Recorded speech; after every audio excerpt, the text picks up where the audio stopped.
Isa sa mga pinakamahusay at pinakapopular na singer sa bansa, ang ating pag-uusapan. Sino nga ba siya? Tara, alamin natin ang buong detalye. Panoorin ang buong video. Kumusta mga idol? Mayroon naman tayong bagong chika sa inyo. Bago yan, welcome sa channel ni Mr. JV. Sa video na ito, tatalakayin natin ang isyu na kinasasangkutan ng sikat na Moro singer.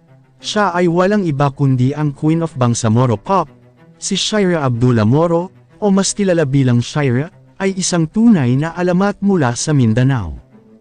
Ang kanyang musika ay hindi lamang nakakaaliw, kundi pati na rin nakaka-inspire. At isa sa kanyang mga pinakamahuhusay na kanta ay walang iba kundi ang Selos. Matapos ang kanyang paglabas ng kantang Selos, tila nag-viral ito sa buong Pilipinas.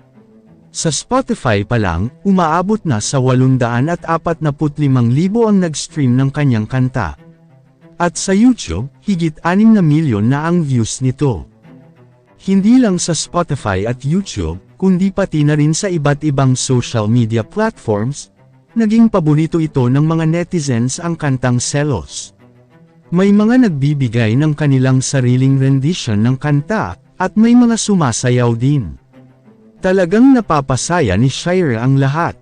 Ngunit, kamakailan lang ay nagdulot ng malaking kontrobersya sa social media ang kantang Selos, ay napunta sa legal na issue, dahil sa alegasyon na kinopya nito ang melody ng isang kanta, mula sa Australian singer-songwriter at aktres na si Lenka. Dahil dito, ang kanta ay burado muna sa lahat ng online streaming platforms, habang hinaharap ang legal na hamon.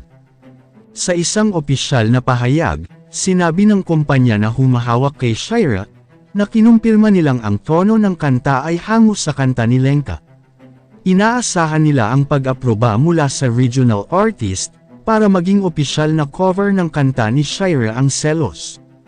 Sa isang kahilingan ng pahayag mula sa AHS Channel, ang opisyal na record label ni Shira Moro, ipinaalam nila sa kanilang mga tagapakinig, ang isang mahalagang balita ukol sa kanta ni Shira. Sa isang Facebook post na inilabas ng AHS nitong Martes ng gabi, ika-19 ng Marso, kinumpirma nila na ang naturang kanta ay hindi na magagamit sa anumang online streaming platform.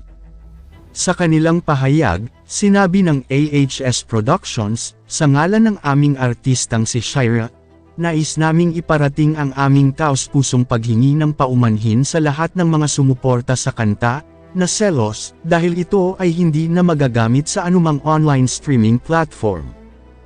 Tinukoy rin ng AHS na ito ay isang kusang gawain mula sa kanilang dako, habang sila ay patuloy na nag-aayos ng usapin tungkol sa legalidad ng paglalabas ng kanta.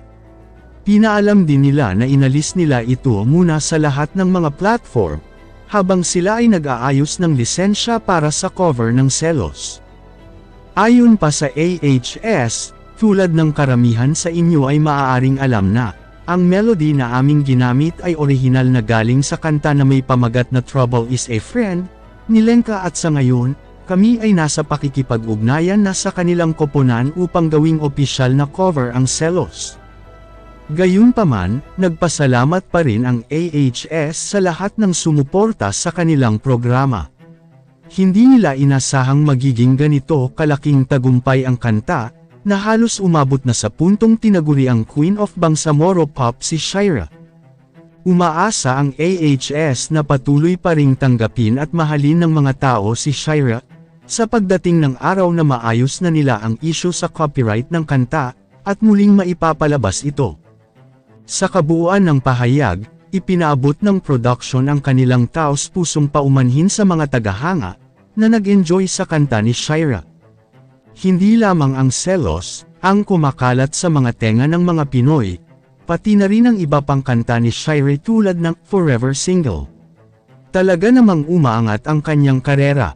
Sa pagtatapos ng video, magpapakita tayo ng suporta at pag-asa para kay Shira Moro, at ipaalala sa mga manunood na mahalaga ang pagiging bukas palad at pagbibigayan sa industriya ng musika.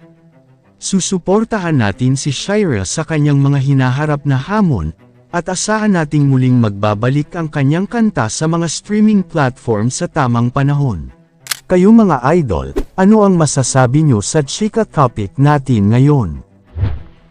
At syempre bago tayo magtapos sa ating video, ay inaanyayahan ko kayo na mag-like sa ating Facebook at mag-subscribe na rin sa YouTube, dahil malaking tulong na ito sa pag-grow ng aking channel, upang mas lalo pa ako na magsipag sa pag-upload ng mga videos na kagaya nito. Hindi naman ako nagmamakaawa sa inyo mga idol, pero sana maawa na kayo. Hanggang dito na lang ang ating video, maraming salamat sa inyong pagtambay, bye-bye!